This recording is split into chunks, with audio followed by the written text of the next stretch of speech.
بسم اللہ الرحمن الرحیم۔ شاہ ابو الحسن خنقانی رحمۃ اللہ علیہ کا واقعہ۔ تو بات چل رہی تھی کہ شاہ ابو الحسن خنقانی رحمۃ اللہ علیہ کی ان کا ایک مرید 1000 میل چل کر ان کے پاس پہنچا اور گھر جا کر پوچھا کہ حضرت ہیں؟ بیوی نے کہا کیسے حضرت؟ ہم جانتے ہیں کہ وہ کیسے حضرت ہیں، ہمارے پاس تو رہتے ہیں، ان کا سارا کھیل تو ہم جانتے ہیں، کچھ نہیں حضرت وہ بیچارہ مرید رونے لگا کہ 1000 میل سے آیا ہوں لیکن اس نے تو میری عقیدت میں دھکا مار دیا، روتا ہوا گیا۔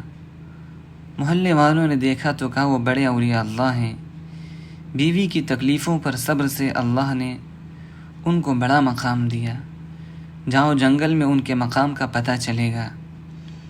اب وہ مرید جنگل میں گیا تو دیکھا کہ شیر پر بیٹھے آ رہے ہیں۔ کیا شیر پر بیٹھ سکتا ہے کوئی؟ ایک کرامت تھی، شیر پر بیٹھے ہیں، لکڑیاں کاٹ کر گٹھر باندھ کر اس کی کمر پر رکھا ہے، اور جب شیر چلنے میں گڑبڑ کرتا ہے تو سانپ کے کوڑے سے اس کی پٹائی کرتے ہیں۔ مولانا جلال الدین رومی رحمۃ اللہ علیہ، جن کو ساری دنیا تسلیم کرتی ہے، انہوں نے مثنوی میں اس واقعے کو بیان کیا ہے، اور میرے شیخ شاہ عبد الغنی صاحب رحمۃ اللہ علیہ جب اس واقعے کو بیان کرتے تھے تو مولانا رومی رحمۃ اللہ علیہ کے ایک شعر کو بڑے عجیب انداز میں پڑھتے تھے جو مولانا نے اس واقعے کے آخر میں بیان کیا ہے۔ میں اس شعر کو سنانا چاہتا ہوں۔ جب اس مرید نے کہا کہ حضرت میں تو آپ کے گھر گیا تھا، بہت پریشان ہو کر آیا، فرمایا کہ میں سمجھ گیا، سنو اسی بیوی کی تکلیف اٹھانے سے جو اللہ کے لیے اٹھا رہا ہوں، اس کی برکت سے اللہ تعالیٰ نے اس شیر کو میرا غلام بنا دیا۔ یہ کرامت اسی بیوی کی تکلیف پر صبر کرنے سے ملی ہے کہ اللہ کی بندی ہے، یہ سوچ کر برداشت کرتا ہوں۔ شیر سنیے۔ گر نہ صبر می کشید بارزن، گر نہ صبر می کشید بارزن، کہ کشید شیر نر بیگار من۔ اگر میرا صبر بیوی کی تکلیف کو برداشت نہ کرتا تو یہ شیر میری بیگاری اور غلامی کرتا بھلا۔ یہ انعام بیوی کے صبر پر ملا ہے۔ اس سے قبل بات چل رہی تھی کہ ابرار بندے کون ہیں، ابرار کی تفسیر کیا ہے۔ میرے شیخ شاہ ابرار الحق صاحب دامت برکاتہم نے ایک جگہ وضو کیا، پھر وہاں سے اٹھ کر دوسری جگہ چلے گئے، پھر تیسری جگہ چلے گئے، وہاں جا کر وضو مکمل کیا۔ کسی نے عرض کیا کہ حضرت کیا ہو گیا، آپ نے جگہ جگہ وضو کیوں کیا؟ فرمایا جہاں وضو کرتا ہوں وہاں چیونٹیوں کا مرکز ملتا ہے، ان کی آپس میں رشتہ داری ہوتی ہے، اگر پانی کے دھارے سے یہ رشتہ داری ٹوٹ گئی، کوئی ادھر بہہ گئی کوئی ادھر، تو میرا دل زخمی ہوتا ہے کہ یہ چیونٹیاں بھی اللہ کی مخلوق ہیں، میں انہیں تکلیف نہیں دینا چاہتا۔ اب خواجہ حسن بصری رحمۃ اللہ علیہ کی تفسیر سنیے۔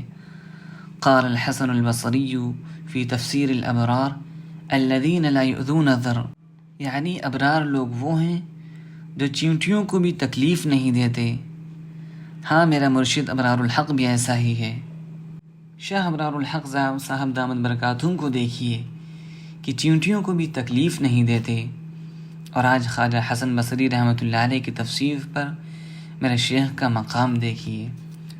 ولا یرضون الشر، اور جو کسی گناہ سے خوش نہیں ہوتے۔ اگر کسی گناہ سے دل میں حرام خوشی آ گئی تو اللہ تعالیٰ سے اس مضمون میں دعا کرتے ہیں کہ اے خدا، آپ کی ناخوشی کی راہ سے ہم نے جو حرام خوشی حاصل کی، ہم اس خوشی سے توبہ کرتے ہیں، کیونکہ میری بندگی کی شرافت کے خلاف ہے کہ میں آپ کو ناخوش کر کے گناہوں سے حرام خوشیاں استیراد کروں، امپورٹ کروں، اس لیے ہماری ان تمام خوشیوں کو معاف کر دیجئے جو ہم نے گناہ کر کے حاصل کیں۔ ایسی خوشیوں کو آگ لگا دو جو گناہ سے حاصل ہوں۔ مولانا شاہ محمد احمد صاحب فرماتے ہیں خوشی کو آگ لگا دی خوشی خوشی ہم نے۔ ایک دعا سکھا رہا ہوں، روزانہ ہم لوگ دعا کریں کہ اے خدا، ایسا ایمان و یقین عطا فرما کہ ہماری زندگی کی ہر سانس آپ پر قربان ہو اور ایک سانس بھی ہم آپ کو ناراض نہ کریں۔ یہ ایمان اولیاء صدیقین کا ہے۔ اللہ سے مانگو، اللہ کریم ہے، بغیر استحقاق و صلاحیت دیتا ہے۔ یہ نہ دیکھو کہ ہم اس قابل نہیں۔ مانگیے بڑھیا چیز، نسبت اولیاء صدیقین مانگیے، اس لیے کہ سب سے بڑا درجہ اولیاء صدیقین کا ہے۔ علامہ آلوسی نے صدیق کی 3 تعریف کی ہے۔ صدیق کا ایمان کیسا ہوتا ہے؟ حضرت ابوبکر صدیق تو صدیق تھے ہی، اور ان جیسا صدیق اب کوئی نہیں ہو سکتا، لیکن اور بھی صدیق ہوتے رہتے ہیں۔ اللہ تعالیٰ نے قرآن میں جمع نازل فرمایا والصدیقین، تو صدیقین کی 3 تعریف ہیں۔ الذی لا یخالف قالہ حالہ، جس کا قال اور حال برابر ہو، جس کا کہنا اور کرنا دونوں برابر ہوں۔ الذی لا یتغیر ظاہرہ من باطنہ، جس کا باطنی ایمان اتنا قوی ہو کہ لندن اور جرمن، جاپان جہاں بھی جائے اللہ کا نام بلند کرتا رہے، کہیں مرعوب نہ ہو، کسی ماحول سے متاثر نہ ہو۔ اور الذی یبذل الکونین فی رضاء محبوبہ، جو دونوں جہاں خدا پر فدا کرے۔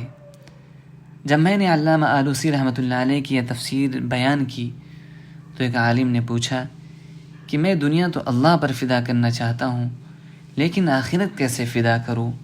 آپ تو دونوں جہاں دینے کو تیار ہیں۔ میں نے کہا ہاں، دونوں جہاں اس طرح دے سکتے ہیں کہ اللہ تعالیٰ جنت کو درجہ ثانیہ کر دیجئے، یعنی جو کام کیجئے اس میں نیت یہ کیجئے کہ اے اللہ آپ خوش ہو جائیے، اور جنت کو درجہ ثانیہ کر دیجئے کہ اے اللہ جنت بھی چاہتا ہوں مگر آپ کی خوشی کے لیے روزہ نماز کرتا ہوں۔ اور جب گناہ سے بچے تو کہیے اے اللہ تیری ناراضگی سے بچنے کے لیے میں گناہ سے بچ رہا ہوں اور جہنم سے پناہ چاہتا ہوں، کیونکہ اس کا تحمل نہیں ہے۔ جہنم کو درجہ ثانیہ میں کر دیجئے، دوسرے درجے میں کر دیجئے۔ یہ بات میں نے سرور عالم صلی اللہ علیہ وسلم کی دعا سے حاصل کی۔ اللہم انی اسألک رضاک والجنہ، اے اللہ تیری خوشی چاہتا ہوں اور جنت۔ حضور صلی اللہ علیہ وسلم نے جنت کو درجہ ثانیہ میں کیا یا نہیں؟ جس نے یہ درجہ حاصل کر لیا اس نے گویا جنت کو بھی اللہ پر فدا کر دیا، آخرت کو بھی فدا کر دیا۔ اور اللہ تعالیٰ کریم ہے، آپ اللہ تعالیٰ سے بڑی چیز مانگیے، چھوٹی ولایت و بزرگی نہیں، بڑی ولایت مانگیے۔ اللہ تعالیٰ کے نزدیک تو بڑی چیز بھی چھوٹی ہے۔ دوستو، ایک دن انتقال ہونا ہے، کیوں بھائی؟ اس میں کسی کو شک ہے؟ جنازہ قبر میں اترنا ہے، یا کسی کو اس میں شک ہے؟ جنازہ جب اترے گا تو 3 قسمیں ہو جائیں گی۔ نمبر 1، ایک رجسٹر کافروں کا ہوگا۔ نمبر 2، گنہگار مسلمانوں کا، اس کا نام ہے مسلمان، فاسق نافرمان مسلمان۔ نمبر 3، متقی مسلمان، مومن ولی اللہ۔ ان 3 رجسٹروں کے علاوہ چوتھا نہیں ہوگا۔ بتائیے آپ کس رجسٹر میں جانا چاہتے ہیں؟ کیونکہ دنیا میں دوبارہ آنا نہیں ہے، جس دنیا سے ہمیشہ کے لیے جانا ہے اور لوٹ کر پھر کبھی نہ آنا، ایسی دنیا سے دل کیا لگانا؟ آپ بتائیے کوئی یہاں لوٹ کر آیا ہے؟ اس لیے دوستو، ایک ہی دفعہ جب آئے ہیں تو کیوں نہ ولی اللہ بن کر جائیں، تاکہ وہاں جا کر بڑی عزت سے رہیں۔ اور کیوں صاحب، پردیس میں اگر کوئی رئیس ہے تو وطن میں بھنگی اور فقیر رہنا چاہتا ہے؟ جہاں ہمیشہ رہنا ہے وہ اپنا دیس اور وطن ہے۔ ہر عقل مند آدمی اپنے وطن کی زندگی کو بناتا ہے۔ ایک بزرگ سے کسی نے عرض کیا کہ کوئی نصیحت کر دیجئے۔ فرمایا کہ 2 جملوں میں پورا دین پیش کر دیتا ہوں۔ اعمل فی الدنیا بقدر مقامک فیہا، دنیا کے لیے اتنی محنت کرو جتنا یہاں رہنا ہے۔ وعمل للآخرۃ بقدر مقامک فیہا، آخرت کے لیے اتنی محنت کرو جتنا وہاں رہنا ہے۔ بتائیے اس میں پورا دین ہے یا نہیں؟ اب اگر دونوں زندگی کا کوئی بیلنس نہ نکالے، ہر وقت کماتا رہے، تو بتا دوں وہ کیا بن جائے گا۔ ایک صاحب نے مجھ سے کہا میں ایک فیکٹری اور کھولنا چاہتا ہوں۔ میں نے کہا جب کمانا ہوگا تو پھر میرے پاس کم آنا ہوگا اور دین کمزور ہو جائے گا۔ اتنا کماؤ جس سے عزت سے رہ لو، اور جو دونوں زندگی کا بیلنس نہیں نکالتا اور رات دن دنیا میں پھنسا ہوا ہے، تو بیلنس میں ایک لفظ بیل ہے یا نہیں بتاؤ؟ تو یہ سمجھ لو کہ یہ بیل ہے، انسان نہیں ہے کہ وطن کو خراب کر رہا ہے اور چند روز کی تعمیر میں لگا ہوا ہے۔ خواجہ عزیز الحسن مجذوب رحمۃ اللہ علیہ میرے شیخ کے ساتھ لکھنؤ میں سفر کر رہے تھے، تو لکھنؤ سجایا جا رہا تھا۔ انگریزوں کی حکومت میں وائسرائے کی آمد پر سارا لکھنؤ سجایا گیا تھا۔ تو خواجہ صاحب رحمۃ اللہ علیہ نے فرمایا کہ حضرت ابھی ابھی ایک شعر بن گیا ہے، رنگ رلیوں پہ زمانے کی نہ جانا اے دل، رنگ رلیوں پہ زمانے کی نہ جانا اے دل، یہ خزاں ہے بانداز بہار آئی ہے۔